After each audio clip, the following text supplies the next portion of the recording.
UPSC civil service examination की तैयारी कर रहे मेरे dear friends, sisters, brothers and my dear family, एक बिहारी सब पे भारी परिवार में यूपीएससी सिविल सर्विस एग्जामिनेशन के honest and successful exam focused preparation के लिए जो हमने मैराथन क्लास शुरू की है, उनके यूपीएससी गाइडेंस पार्ट में मैं आपका वेलकम करता हूँ।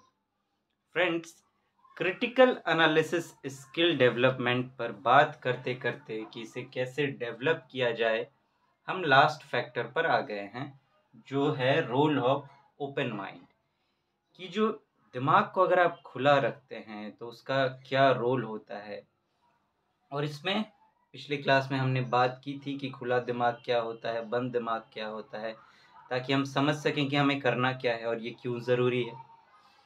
अब बात करेंगे how we can open our mind, कि हम अपने दिमाग को कैसे खोल सकते हैं, या फिर ऐसा हम क्या करें कि हमें पता चले कि पहले तो हमारा दिमाग बंद है या नहीं, और दूसरा कि इस खुलेपन को कैसे लाया जाए अपने अंदर।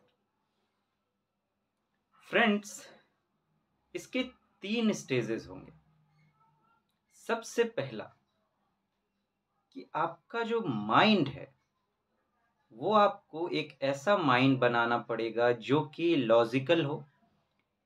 लॉजिकल कहने का मतलब जो तर्कों के आधार पर सोचे, भावनाओं पर, सब चीज़ों में सिर्फ भावनाएं ना शामिल कर ले, कि इमोशनली आप सोच रहे हैं, इमेजिन करके सोच रहे हैं कोई चीज़, ज़्यादा से ज़्यादा आप तर्क का सहारा लें।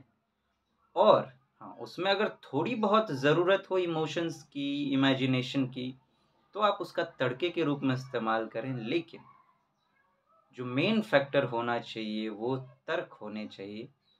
लॉजिकल एंड साइंटिफिक माइंड, ये आपका इस तरीके का माइंड बनते चले जाना चाहिए। साइंटिफिक माइंड कि अब साइंस क्या है, क्या आप जानते हैं कि पहले से बहुतों ने विचार बना रखे हैं कि ये तो ऐसा ही है, ये तो ऐसा ही है। साइंस उस पर एक्सपेरिमेंट्स करता है, चीज़ों को अलग तरीके से देखता है, फिर जाकर उसके चीज़ों पर जब खरी उतरती है तब उसको मानता है, लेकिन वो भी फिक्स नहीं रहती, समय के साथ बदलती भी रहती है। तो ये लॉजिकल और साइंटिफिक माइंड आपका तो होना चाहिए। सिंपल भाषा में मैं कहूँ तो आप जो भी घटनाएं हैं, जो भी चीज़ें हैं, उसे तर्क के आधार पर, तर्क और फैक्ट्स के आधार पर जो है कसने की कोशिश करें। उसके बाद जो रिजल्ट आपको मिलता है तब आप उसे मानें। अब दूसरी बात, दूसरे स्टेज में क्या करना है, दूसरा स्टेज क्या होना चाहिए। एक तो आपने किया है कि चलिए मैंने बना लिया अपना लॉजिकल माइंड, साइंटिफिक माइंड।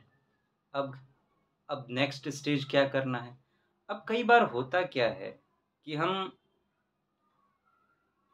कोई एक पर्टिकुलर विचार को पकड़ के बैठ जाते हैं कि नहीं, ये तो ऐसा ही है, इसके अलावा कुछ और नहीं, ऐसा नहीं हो सकता, वैसा नहीं हो सकता, मैंने जिस तरीके से इसको सोचा है ये तो वैसा ही है। जब आप इस तरीके से सोचते हैं तो होता क्या है कि दूसरी दिशाओं से जो ज्ञान आ रहे हैं, कोई और कुछ कह रहा है, कोई और कुछ कह रहा है, तो वो आप एक्सेप्ट नहीं कर पाते। तो आपको यहाँ क्या करना है कि ज्ञान को जो है सब बगल से आने दीजिए, सबके ओपिनियंस को सुनिए। वो कहावत नहीं है कि सुनिए सबकी, लेकिन उसके साथ में जो बात आ जाती है कि करिए अपने मन की या करिए अपनी, इसको लोग गलत समझ लेते कि हाँ, सुनना तो सबका, लेकिन करना तो हमको अपना ही है, जो मन करेगा वही करेंगे। इसका वो मतलब नहीं है कि करेंगे अपने मन की, सुनेंगे सबकी, उसके बाद जेन्युइन तरीके से फैक्ट्स का, प्रूफ्स का इस्तेमाल करते हुए जो ज़रूरी है उसके लिए, उस आधार पर उन विचारों का फिर फ़िल्टर करेंगे, और फिर उसमें जो सही लगेगा उसको एक्सेप्ट करेंगे, जो सही नहीं लगेगा उसको रिजेक्ट करेंगे। ये इसका अर्थ होता है। तो ज्ञान को जो है वो चारों दिशाओं से आने दीजिए, सब बगल से आने दीजिए, तुरंत रोक मत लगाइए। यहाँ पर आपको करना क्या होगा आपको एक अच्छा लिसनर बनना है कि बोलिए कम और सुनने की क्षमता ज़्यादा विकसित करें। अब सुनने की क्षमता का क्या मतलब, सिर्फ यही नहीं कि आप कोई बोल रहा है उसी को सुन रहे हैं।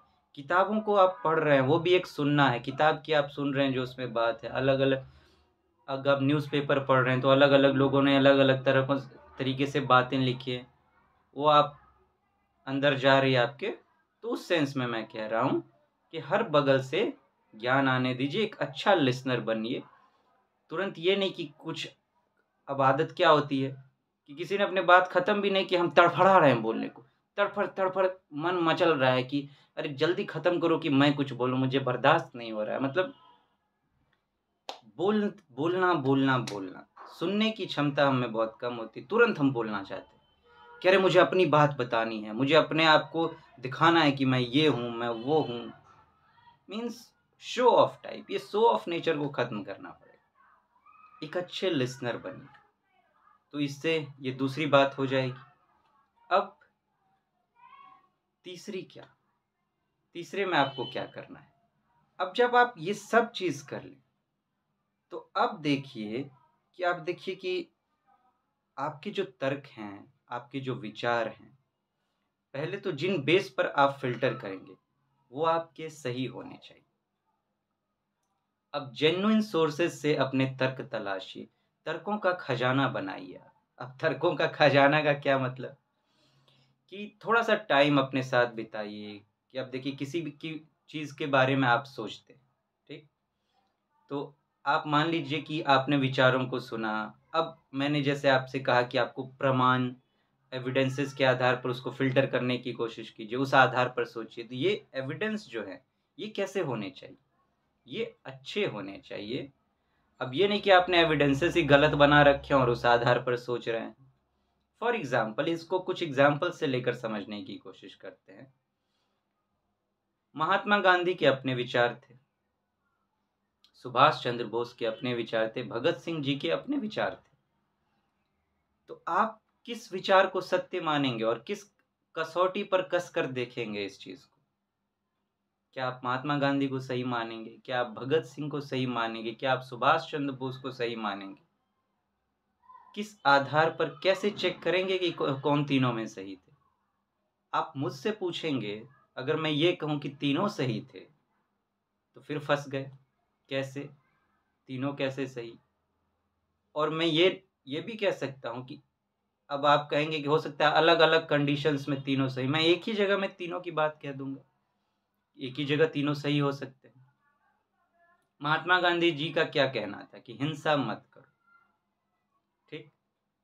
तो अब मान लीजिए कि कोई विदेश का कोई विदेश का देश है, दूसरा देश है जो हमसे दुश्मनी रखना चाह रहा है। For example Pakistan, ढल्ला Pakistan. अब यहाँ पे गांधी जी का विचार क्या कहता है, ठीक है वो युद्ध करना मान लीजिए चाह रहा है, झड़प करना चाह रहा है और हम में शक्ति है, तो शक्ति का गलत इस्तेमाल भी नहीं होना चाहिए। कम से कम ज़्यादा से ज़्यादा उसको रोकने की कोशिश कीजिए कि हिंसा एकाएक ना चली आए। ज़्यादा से ज़्यादा टालने की कोशिश कीजिए, उसको सही से बातचीत से सुलझाने की कोशिश करिए। तो महात्मा गांधी का विचार आ गया। अगर वो फिर भी नहीं मान रहा है, युद्ध छिड़ गया है, तो अपने धरती को बचाना भी ज़रूरी है। तो देखिए कि वहाँ पर अब जंग के मैदान में तो जंग करना पड़ेगा, भाग भी नहीं सकते आप जंग छोड़कर। इन्हें हिंसा नहीं करना है तो भाग लिए, ये भी नहीं। युद्ध में उतरे हैं तो वहाँ आपका धर्म है युद्ध करना, वहाँ उनका विचार फॉलो हो जाता है। भगत सिंह जी क्या कहते थे कि चलिए ये जो युद्ध है इसमें किसी एक की विजय हो जाएगी, फिर सत्ता पर कोई बैठना चाहेगा। तो मान लीजिए कि गलत लोगों को हमने हरा दिया, भगा दिया, जैसे अंग्रेजों को भगा दिया, लेकिन फिर अपने देश के लोग बैठेंगे, लेकिन उसमें भी कहीं वो ना बैठ जाएं जो अपने दिमाग से राजशाही हैं, राजसेठ की तरह। मतलब वो तो चले गए, लेकिन दूसरे राजसेठ आके बैठ गए जो गरीबों को सता रहे हैं। तो ऐसा नहीं, लीडर भी कोई एक ऐसा होना चाहिए जो अच्छी भावनाओं को लेके चले, भले वो हमारा देश का ही क्यों ना। तो अब मान लीजिए युद्ध में उनके लोग घायल हो गए, ठीक है, इधर आ गया, अब घायल को वो पानी मांग रहा है, तो क्या आप पानी नहीं पिलाएंगे उनको, या फिर उसको सही से ट्रीट नहीं करेंगे? एक बार सुधारने की कोशिश मान लीजिए आप नहीं भी करते हैं, जो भी हो, तो उसके साथ क्या आप एकदम ब्रूटल व्यवहार करेंगे? क्या करेंगे? तो एक विचार जो है वो आप देखेंगे कि अलग अलग कंडीशंस में काम आ सकते हैं, तो आप इसमें किसको सही मानेंगे? तो इसीलिए सारे विचारों को खुले रूप में आने दीजिए अपने अंदर। तो आप देखेंगे कि सबकी अलग अलग कंडीशंस में ज़रूरत होती है। आप एग्ज़ाम के क्वेश्चंस जब देखेंगे, प्रीलिम्स के, मेंस के, इंटरव्यू के, आप देखिए अलग अलग तरीके से सोचने की ज़रूरत होती है प्रीलिम्स के आंसर तक पहुंचने के लिए। तो आपके पास अलग अलग विचार तो होने चाहिए। मेंस के आप क्वेश्चन देखिए, किसी में आपको एडवांटेज लिखना है, किसी में डिसएडवांटेज लिखना है, किसी में बैलेंस्ड अप्रोच लेकर चलना है। तो ये सब आएगा कहाँ से? क्या एक विचार से? आपने सिर्फ एडवांटेज को समझ लिया, डिसएडवांटेज को आपने आने नहीं दिया अपने अंदर, तो कैसे इसको करेंगे? तो यहाँ भी बात हो जाती है। तो इन चीज़ों का जो है आपको ध्यान रखना होता है कि विचार आप बहुत ज़्यादा पकड़ के ना बैठे, लॉजिकल साइंटिफिक माइंड रखें, एक विचार को पकड़ के ना बैठ जाएं।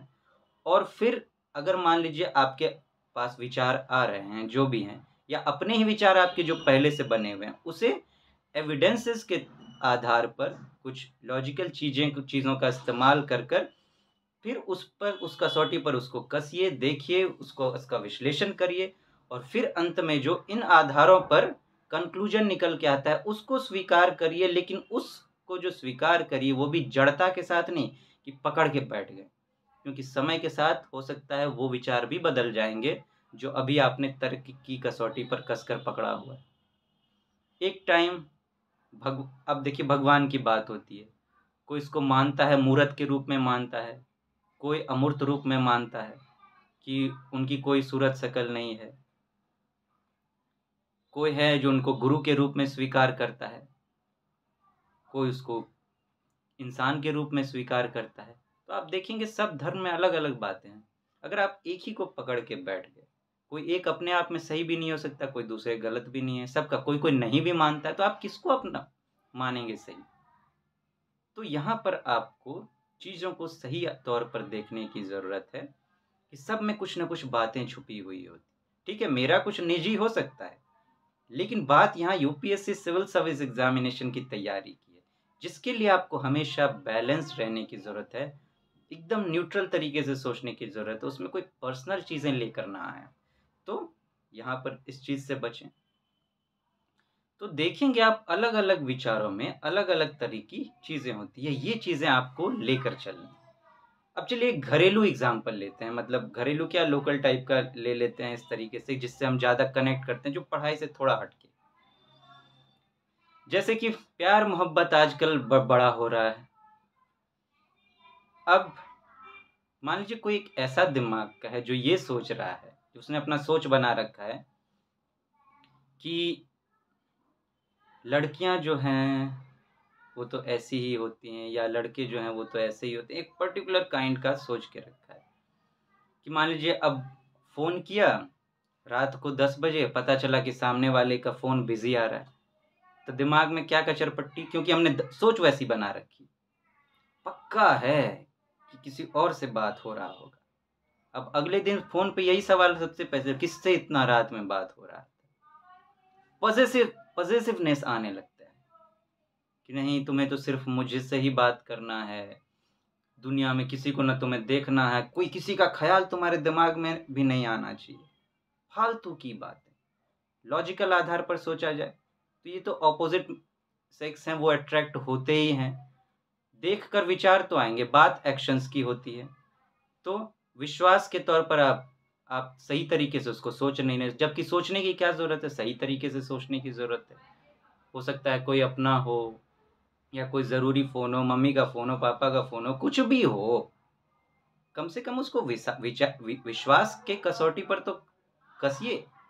और ऐसी कोई बात आप इस तरीके से देखते हैं तो आपके दिमाग में पहले तो ये आना चाहिए कि आपको प्यार बना के रखना है कि ब्रेकअप करके जाना है।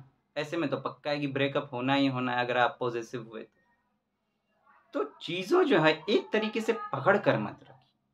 सही तरीके से अब कोई आप रिलेशन में जब एंटर करते हैं, चाहे कोई भी रिलेशन क्यों ना हो, तो रिलेशन निभाने के लिए होते हैं। तो आपका जो दिमाग है वो निभाने की तरफ होना चाहिए और उसके लिए जिस तरीके से चीज़ों को करने की ज़रूरत है आप वो करने की कोशिश कीजिए। अगर कुछ गड़बड़ी दिखाई भी देती है तो ध्यान आपका ठीक करने पे होना चाहिए, ना कि झगड़ा करने पर। तो ये सब होगा कैसे? जब आप अलग-अलग विचारों के स्वामी होंगे, अलग-अलग विचार आपके अंदर हैं, एक ही चीज़ को जड़ से पकड़ के बैठे रहेंगे, तो ज़िंदगी का कोई भी समस्या हल नहीं होने वाला। यूपीएससी सिविल सर्विस एग्ज़ामिनेशन के क्वेश्चंस तो भूल ही जाइए आप। तो इस तरीके से होना चाहिए फ्रेंड्स। फिर आगे हम बात करेंगे और भी कि कैसे ये खुलापन और डेवलप हो सकता है। फिर मिलते हैं। Thank you so much. Have a nice day. नमस्ते जी।